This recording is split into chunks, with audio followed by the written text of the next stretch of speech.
सबसे पहले आप सभी लोगों को धन्यवाद, क्योंकि आप लोगों ने हमें यूट्यूब पे इतना ज़्यादा सपोर्ट दिखाया और हमारी जो जियोग्राफी वाली वीडियो आई थी उस पर आप लोगों ने बहुत ज़्यादा सपोर्ट दिखाया। और मतलब लेकिन अभी तक मैंने जितने भी वीडियोज़ डाली उसमें आप लोगों ने काफ़ी सपोर्ट दिखाया और कमेंट्स में बहुत अच्छी बातें कही। और कुछ कमेंट्स ऐसे थे जिसमें मुझे पता चला कि राजनीति शास्त्र एक ऐसी विषय है जिसको टफ बना दिया गया है। देखिए, राजनीति शास्त्र कुछ नहीं हुआ है। बेसिकली आज की वीडियो में हम ये समझेंगे कि जो हमारी इंडियन पॉलिटी है, इंडियन कॉन्स्टिट्यूशन है, जो हमारा भारतीय संविधान है, वो किस तरीके से लिखा गया और इसमें जो टोटल पार्ट है यानी भाग है वो 22 हैं और जो टोटल आर्टिकल यानी कि अनुच्छेद है वो 395 है। तो सारे के सारे आर्टिकल्स को या सारे के सारे भाग को अगर हम समझ लेते हैं, और जैसा कि आप सभी लोगों को पता है कि जो हमारा भारत था वो एक अखंड भारत था। इधर अफगानिस्तान से लेकर के और वर्मा तक ये इसका फैला हुआ था। तो फिर कैसे टूट गया ये अखंड भारत, इन सभी चीज़ों को जानने और हमारे देश और राज्य की शासन व्यवस्था को जानने कि हमारा देश कैसे चलता है, हमारे देश में जो राष्ट्रपति की शक्तियाँ क्या है, संसद की शक्तियाँ क्या हैं, राज्यपाल क्या हैं, हर चीज़ें जो राजनीति से संबंधित होती हैं उसको पढ़ने के लिए हमें एक बुक पढ़ना पड़ता है जिसे इंडियन पॉलिटी कहते हैं या इंडियन कॉन्स्टिट्यूशन भी कहते हैं। भारतीय संविधान की एक बुक आती है, बाइनोमियल में आती है। एक साइड में इंग्लिश लिखा रहता है, एक साइड में हिंदी लिखा रहता है। तो देखिए, मेन रूप से हमारी जो संविधान की बुक थी वो इंग्लिश में लिखी गई थी, उसका कन्वर्सन लिखा गया है, इसलिए कहीं कहीं हिंदी में शब्द भी डिस्टर्ब आ जाते हैं। दूसरी चीज़ जो होती है वो लॉ में हमें एक चीज़ पढ़नी होती है, वो होती है आईपीसी। आईपीसी का मतलब होता है Indian panel code. Indian panel code में आप हमेशा ये सुनते होंगे ताजीरात दफ़ा 376 के तहत ये कर दिया गया।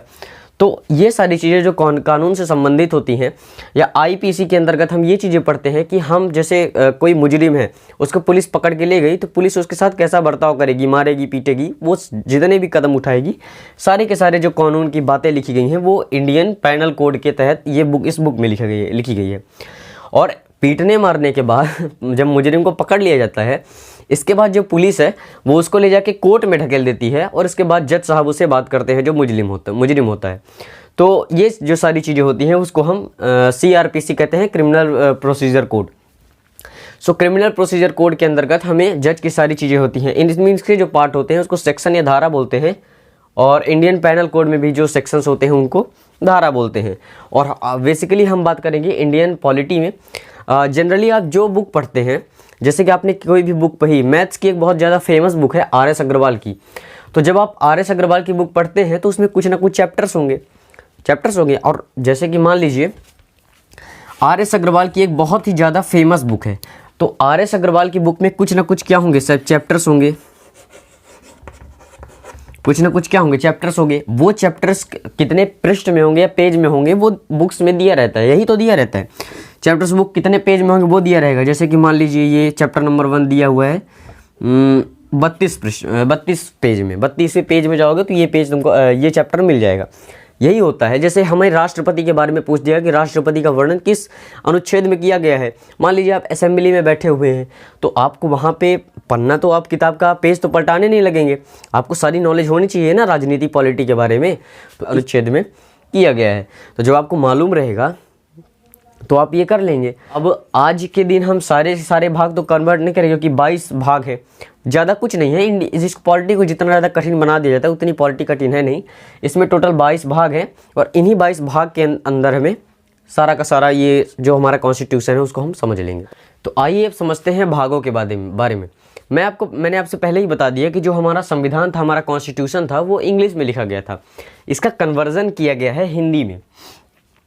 तो जो हमारा भाग 1 है, मैंने आपको बताया कि टोटल इसमें कितने भाग हैं, 22 भाग हैं। तो जिसमें भाग 1 है तो भाग 1 में क्या चीज़ें लिखी गई हैं, तो भाग 1 में लिखा गया है the union and it's territory. तो इसका मतलब होता है संघ एवं उसका राज्य क्षेत्र। मतलब हमें संघों के बारे में पढ़ना है। देखिए 3 चीज़ें होती हैं, एक होता है कन्फेडरल, एक होता है फेडरल और एक होता है यूनियन।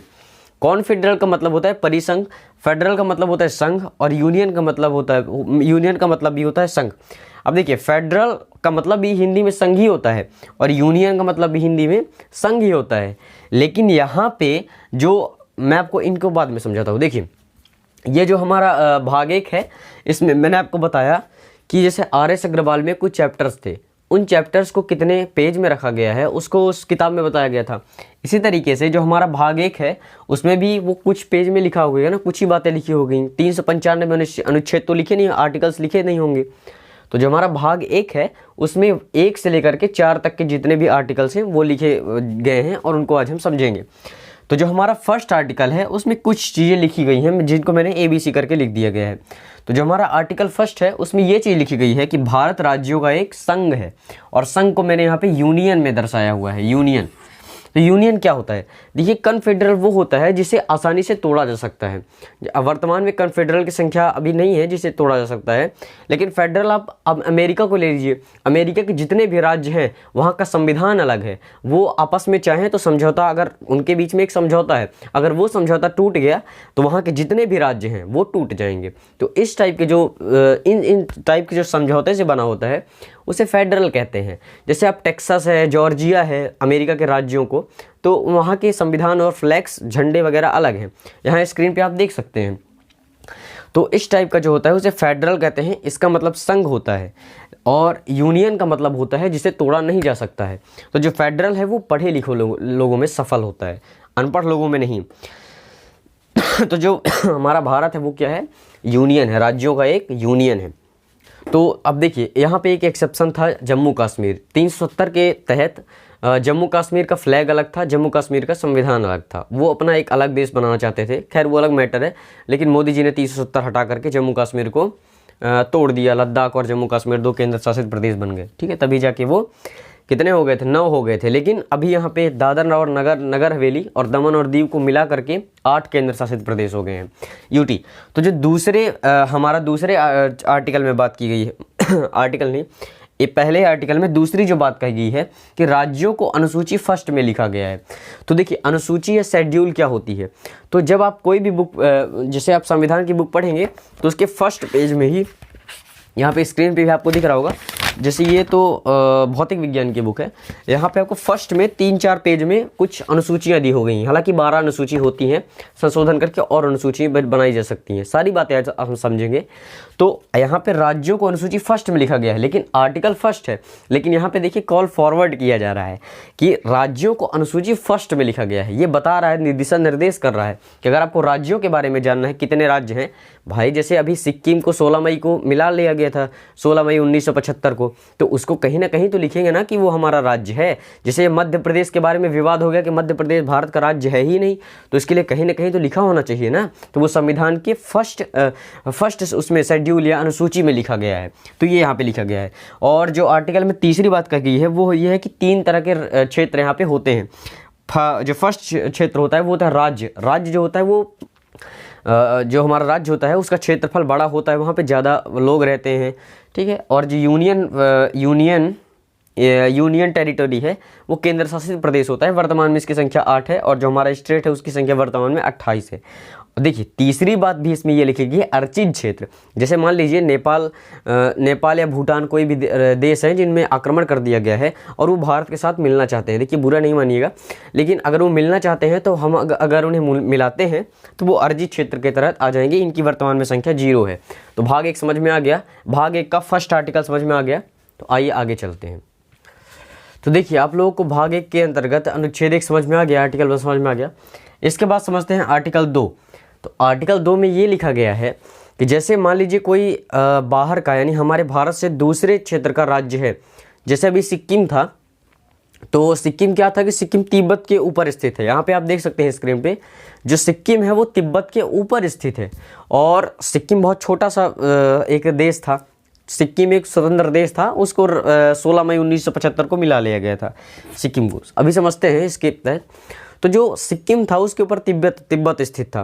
तो 1959 में जो चाइना था वो तिब्बत पे आक्रमण कर दिया, और चाइना तिब्बत के लोगों को इतना ज़्यादा मारपीट कर दिया, और तिब्बत के जो सारे लोग थे, जैसे एक परिवार के लोग थे, तो एक को मंगोलिया भेज दिया, एक को चंगोलिया भेज दिया, इस तरीके से जगह बिखेर दिया। तो जो सिक्किम था वो तो खुद ही एक छोटा सा देश था, स्वतंत्र देश था। तो उसको लगा कि कहीं मुझे भी चाइना वाले दबा ना दें, और मुझे भी कहीं, इसके लिए सिक्किम ने हमारे भारत से क्या कहा कि आप हमको मिला लीजिए, लेकिन आप ऐसा नहीं कीजिएगा कि हमें कहीं केरला भेज दें, कि कहीं इधर गुजरात भेज दें, कि उधर के असम भेज दें, या उत्तर प्रदेश जम्मू कश्मीर भेज दें। ऐसा तो नहीं करेंगे। तो हमारे भारत ने कहा कि हमारी जो संस्कृति है वो बहुत ही अच्छी है। आप जानते हैं कि जो सांप होता है वो बहुत ज़्यादा जहरीला जीव होता है, लेकिन फिर भी हमारे देश की ऐसी संस्कृति है कि एक विष वाले जहरीले सांप को भी दूध पिलाया जाता है। तो हमारे देश की ऐसी संस्कृति पहले से ही रही है। तो इन्होंने कहा कि आप हमारे साथ मिल जाइए, तो हम आपको कर सकते हैं। तो ये बात किस में लिखी गई है? आर्टिकल 2 में लिखी गई है कि जो सांसद है, सांसद वो राष्ट्रपति के पूर्व मंत्री। अब राष्ट्रपति से पूर्व मंत्री का मतलब ये नहीं है कि राष्ट्रपति का हाँ कहना जरूरी है। वो राष्ट्रपति को कॉल करके बता देंगे। याद कीजिए, आंध्र प्रदेश के लोग अभी आगे उसमें बताएंगे। तो राष्ट्रपति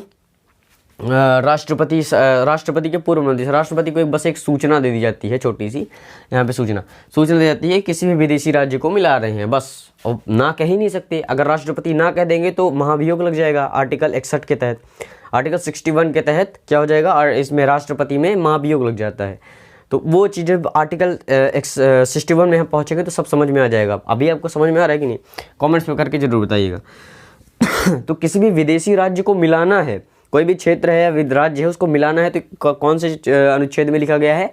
भाग 1 में अनुच्छेद 2 में लिखा गया है। तो सिक्किम ने इसके लिए ऐसे ही नहीं मिल गया। सिक्किम ने इसके लिए 35वां संशोधन किया संविधान में। उसने देखा क्या हमारे साथ सही व्यवहार हो करेगा भारत की नहीं, तो उसने एक 35वां संशोधन किया 1974 में, जिसे उसे सह राज्य बना दिया गया। इसे आर्टिकल 2 का ए लिखा गया था। सह राज्य की तरह, मतलब कि सिक्किम हमारे देश में ही रहेगा, लेकिन एक सह राज्य की तरह बर्ताव किया जाएगा। लेकिन इसके बाद 36वां संशोधन किया गया 1975 में, और उसको 22वां राज्य बना लिया गया सिक्किम को। तो इस तरीके से किसी भी विदेशी राज्य को अपने देश में मिलाना हो तो सांसद राष्ट्रपति के पूर्व मंत्री, राष्ट्रपति को एक छोटी सी इन्फॉर्मेशन देकर मिला सकता है। ये बात आर्टिकल 2 में लिखी गई है। आइए आर्टिकल 3 समझते हैं। तो आइए अब आर्टिकल 3 समझते हैं। तो जैसा कि आप लोगों ने देखा कि आर्टिकल 2 में बात कही गई है कि किसी भी विदेशी राज्य को हम अपने देश में मिला सकते हैं। तो आर्टिकल 3 में क्या लिखा गया है? आर्टिकल 3 में लिखा गया है कि संसद राष्ट्रपति की पूर्व अनुमति से, मतलब एक छोटी सी सूचना से, किसी भी राज्य को, जो हमारे राज्य हैं वर्तमान में, जैसे मध्य प्रदेश, छत्तीसगढ़, तेलंगाना, आंध्र प्रदेश, केरला, जो भी हैं, उनका नाम, उनकी सीमा, उनके क्षेत्र को बदल सकती है। मतलब जैसे ओडिशा को देख लीजिए, उत्कल था, ओडिशा, उड़ीसा, इस तरीके से नाम चेंज कर दिया जाता है। तो नाम चेंज कर सकती है, किसी के सीमा को बदल सकती है। जैसे इसका एक एग्जांपल है, मध्य प्रदेश से छत्तीसगढ़ को अलग कर दिया गया, आंध्र प्रदेश को तेलंगाना में तोड़ दिया गया, बिहार को झारखंड में तोड़ दिया गया। तो इस तरीके से जो सांसद होती है वो राष्ट्रपति के पूर्व अनुमति से किसी भी राज्य के नाम को, सीमा को और उसके क्षेत्र को बदल सकती है। जैसे अब यहाँ का, जैसे मध्य प्रदेश का कुछ क्षेत्र है तो उसको उठा के किसी दूसरे क्षेत्र में मिला दो, तो ये सांसद के पास पावर होती है। जैसे इसमें एक एक्सेप्शन था जम्मू कश्मीर के लोग अपना एक खुद का देश बनाने वाले थे। तो क्या हुआ कि जम्मू कश्मीर के लोग देश बनाना चाहते थे, लेकिन मोदी जी आए तो क्या कर दिए, 370 को हटा करके जम्मू कश्मीर को अलग करके तोड़ दिए। अरे भाई, तुम देश बनाने चले थे, अब तो तुम राज्य भी नहीं रहे, केंद्र शासित हो गए। तो जम्मू कश्मीर का भी एक संसद जो कि दूर हो चुका था। तो इस तरीके से आर्टिकल 3 में कहा गया है कि जो हमारे वर्तमान में राज्य हैं उनको तोड़ ताड़ के और उनका नाम, सीमा, क्षेत्र को बदला जा सकता है। ये इसके कुछ उदाहरण हैं। एक केस हो गया था बेरूबरी का। जो बेरूबरी था वो बांग्लादेश के बहुत करीब था, भारत और बांग्लादेश की सीमा में था। तो क्या हुआ था कि जो बांग्लादेश की ज़मीन थी वो भारत में थी, और जो यहाँ के भारत के लोग थे वो बांग्लादेश में थे। तो बांग्लादेश और भारत के जो लोग थे वो आपस में ये कर लेते कि ये दोनों आपस में लोगों को मिला लेते। लेकिन यहाँ पे क्या कर दिया गया कि बांग्लादेश के लोगों को भारत में मिला लेते और भारत के लोग वहाँ चले जाते। लेकिन ऐसा नहीं किया गया। उस टाइम पे नेहरू जी प्रधानमंत्री थे, उन्होंने मजिस्ट्रेट से बात की तो मजिस्ट्रेट ने कहा ऐसा नहीं किया जा सकता। हमारे देश की ज़मीन को किसी दूसरे में नहीं जा सकता, या कि विदेशी उसको मिलाया नहीं जा सकता, क्योंकि अनुच्छेद 3 में लिखा गया है कि जो हमारे राज्य हैं उनको ही तोड़ा फोड़ा जा सकता है, किसी और को नहीं। फिर अब मोदी जी ने वो बेरूबरी वाला केस सॉल्व कर दिया। चलिए अब देखते हैं आर्टिकल 4। तो आइए एक लास्ट अनुच्छेद और बचा है, अनुच्छेद 4। अनुच्छेद 4 में बहुत सारी चीज़ें छुपी हुई हैं। जैसे लिखा हुआ है इसमें, अनुच्छेद 2 और 3 के संशोधन को 368 के बाहर रखा गया है। ये भी आपको समझ में नहीं आएगा। तो अनुच्छेद 2 और 3, अनुच्छेद 2 क्या कहता है, किसी विदेशी राज्य को जब हम मिला रहे होते हैं उसके पहले, और किसी भी राज्य को तोड़ रहे हैं, सीमा बदलाव कर रहे हैं, नाम चेंज कर रहे हैं, उसके पहले हमें जो सांसद होती है, मतलब जो सांसद होती है जिसको पावर रहती है, उसको केवल 50% वोट की ज़रूरत होती है, उससे वो नाम सीमा वो चेंज कर सकती है। अभी लोकसभा में कितनी सीटें हैं? 552 सीटें हैं, 552 सीटें हैं। तो इसका आधा करेंगे तो 50% इसका निकालेंगे तो कितना, लगभग 272 72 आ जाता है। 272 प्लस आप उसको 273 मान लेते हैं। तो इसका मतलब जो सरकार अभी है उसके पास 273 सीट से अधिक है। मोदी जी के पास 273 सीट अधिक होगी, सांसद जो इसके पास पावर है, तो उसको 50% बहुमत में ये काम वो कर सकती है, मतलब अनुच्छेद 2 और 3 का प्रयोग कर सकती है। इसके बाद राष्ट्रपति साइन करने में बाध्य होते हैं, क्योंकि उनको पहले ही सूचना दी जाती है कि हम किसी भी राज्य को तोड़ने जा रहे हैं, मिलाने जा रहे हैं, तो इसीलिए इसको 368 के बाहर रखा गया है। तीसरी बात ये इसकी है कि 1 और 4 में बदलाव करना पड़ेगा। तो अनुसूची 1 में क्या लिखा गया है? अनुसूची 1 में राज्यों के बारे में लिखा गया है। जैसे मान लीजिए कोई राज्य है तो उनको लिखना पड़ेगा ना, कौन से राज्य हैं, कौन से केंद्र शासित प्रदेश है, तो उनको यहाँ पे लिखा गया है। और अनुसूची में कितने राज्यसभा की कितने सीटें आएंगी ये लिखा गया है। तो जेन्युइन है कि हम जब कुछ बदलाव इसमें करेंगे तो 1 और 4 में हमें बदलाव करना पड़ेगा, राज्य में जब बदलाव करेंगे। तो ये थे 4 आर्टिकल्स भाग 1 के।